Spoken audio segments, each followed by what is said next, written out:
Bismillahirrahmanirrahim. Assalamualaikum warahmatullahi wabarakatuh. Perkenalkan, kami dari kelompok 6 yang beranggotakan oleh Asyadu, Jannatu Firdaus, Melinda Ristianti, Siti Amalia Anaswa, Titis Wahyu Muji, Resti Okfani Kartika, Husnia Waliyatun, Dina Fitria Rahmawati, Ulfatus Syarifah, R. Nur Alfiatun Nisa, Eka Latifatul Sholihah, dan yang terakhir Muhammad Zuhair Ardiansyah. Di sini kami akan membahas tentang kontribusi peradaban Islam terhadap perkembangan pembuatan parfum. Jadi ada beberapa jenis pemetaan periode sejarah Islam menurut para ahli. Salah satunya adalah periodisasi menurut Harun Nasution.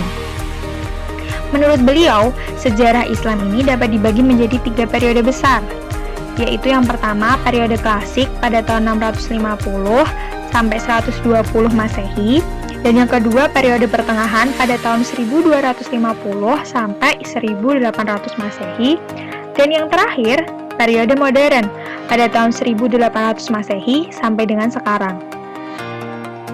Berbagai cabang keilmuan yang berkembang pada masa tersebut yaitu yang pertama ada filsafat, kedokteran, astronomi, matematika, fisika, kimia, sejarah dan geografi, geometri, kesenian, bahasa dan sastra, kepustakaan, fikih, dan yang terakhir yaitu tasawuf.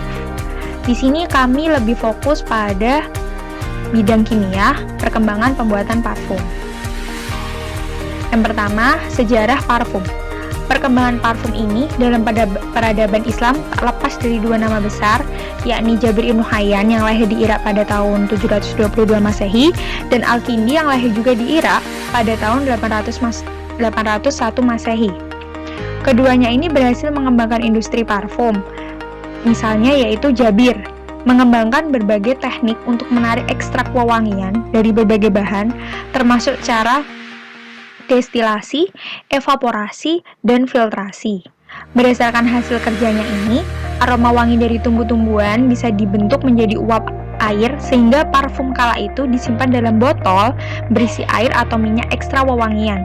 Keberhasilan Jabir ini kemudian lebih dikembangkan lagi oleh Al-Kindi. Sampai saat ini dia dikenal sebagai bapak penemu parfum. Selanjutnya yaitu apa sih hukum parfum atau hukum menggunakan minyak wangi itu? Hukum menggunakan parfum atau minyak wangi ini merupakan sunnah atau perilaku yang biasa dilakukan oleh para rasul terdahulu. Hal ini disebutkan dalam hadis yang berbunyi, Arba'um min sunanil mursalina haya'u wat ta'aturu wasiwaku wan nikah. 4 perkara yang merupakan sunnah para rasul yaitu yang pertama rasa malu, memakai wewangian, bersiwak, dan menikah. Hadis riwayat Tirmizi. Selanjutnya yaitu dalil minyak wangi. Hadatsana Al-Hasan bin Ali wa Harun bin Abdullah ma'na anna Aba Abdurrahman Al-Muqri'ah hadatsahum an Sa'id bin Abi Ayyub an Ubaidillah bin Abi Ja'farin an A'raji an Abi Hurairah qala Rasulullah sallallahu alaihi wasallam man uriba alaihi tibun fala yaruddahu fa innahu thayyibur rihi hafiful mahmal, yang artinya telah menceritakan kepada kami Al-Hasan bin Ali bin Harun bin Abdullah secara makna bahwa Abu Abdurrahman Al-Muqri menceritakan kepada mereka dari Sa'id bin Abu Ayyub, dari Ubaidillah bin Abu Ja'far, dari Al-A'raj, dari Abu Hurairah, ia berkata, Rasulullah Shallallahu Alaihi Wasallam bersabda, barang siapa ditawari minyak wangi, janganlah menolak, karena minyak wangi itu enak aromanya dan ringan untuk membawanya. Hadis riwayat Abu Dawud. Selanjutnya yaitu hadatsana Abu Nuaimin hadatsana As'rad bin Tsabitin Ansari qala hadatsani Sumamah bin Abdullah an Anasin radhiyallahu anhu annahu kana la yuruddu tiba wa za'ama anna an-nabiyya sallallahu alaihi wasallam kana la yaruddu tiba telah menceritakan kepada kami, Abu Nuaim telah menceritakan kepada kami, Azrah bin Sabit Al-Ansori, dia berkata, telah menceritakan kepadaku Sumamah bin Abdullah dari Anas radhiyallahu anhu bahwa dia tidak pernah menolak pemberian minyak wangi, dan dia mengira bahwa Nabi Shallallahu Alaihi Wasallam juga tidak pernah menolak pemberian minyak wangi. Hadis riwayat Bukhari. Dalam Islam, wewangian atau harum-haruman merupakan kesunahan yang disukai oleh Rasulullah Shallallahu Alaihi Wasallam dan sangat dianjurkan kepada para pengikutnya untuk memakainya. Nabi Muhammad Shallallahu Alaihi Wasallam bersabda, "Aku diberi kesenangan di dunia ini, yaitu wanita, harum-haruman, dan kesejukan mata dalam sembahyang." Hadis riwayat An-Nasai. Pada zaman Nabi Muhammad SAW, jenis minyak wangi yang paling harum baunya adalah minyak kasturi. Istilah kasturi sendiri sebenarnya merujuk kepada kandungan bahan yang terdapat dalam bintil kelenjar kijang jantung. Minyak kasturi digunakan dalam pembuatan parfum, terutama sebagai biang atau bibit parfum. Selain itu, dipercayai bau harum kasturi lebih tahan lama. Minyak wangi selain kasturi dapat pula didapatkan dari bahan-bahan alami lainnya seperti kayu, daun-daunan, bunga-bungaan, akar-akaran, dan sebagainya. Masing-masing akan memberikan aroma wangi yang karakteristik. Dalam bidang kimia, terdapat metode pembuatan parfum yang biasa digunakan. Sebelumnya, dilakukan pengumpulan bahan-bahan mentah untuk pembuatan parfum.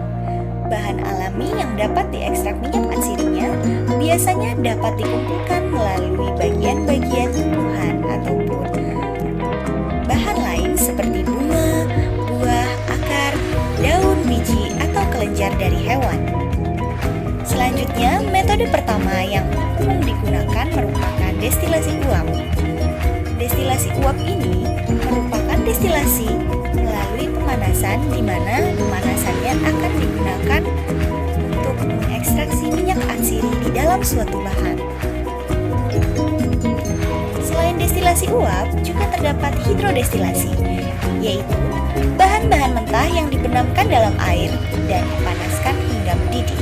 Kemudian terdapat maserasi, bahan mentah yang direndam dalam wadah minyak hingga minyak atsiri di dalam bahan terlarut. Selanjutnya ada ekstraksi dengan pelarut organik, di mana ditambahkan pelarut organik untuk melarutkan minyak atsiri di dalam bahan. Kemudian, blending.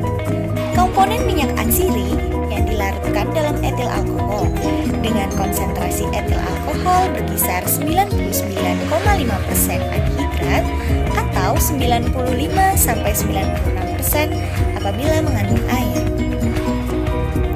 Maturing, untuk menghilangkan bau yang mengiritasi dari alkohol hingga menghasilkan bau yang lebih lembut.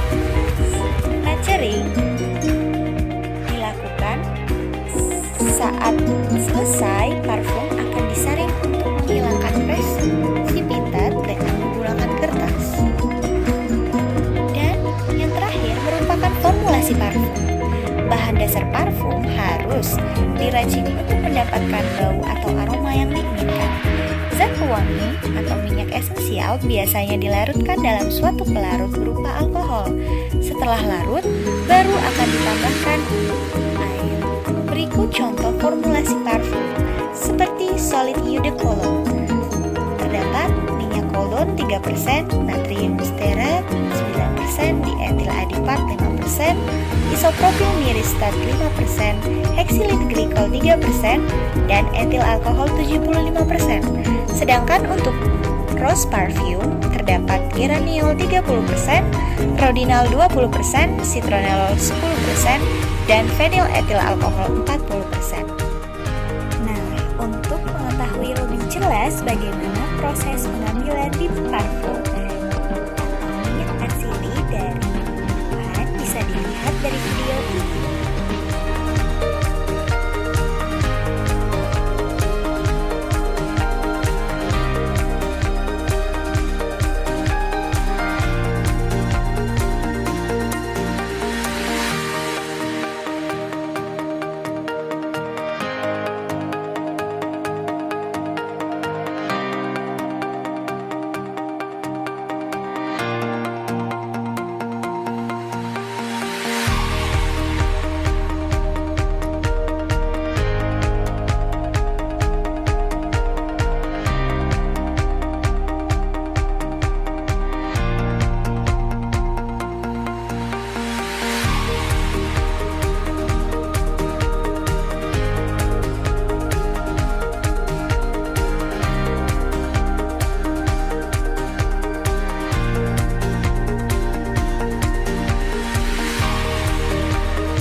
Sekian dari kami.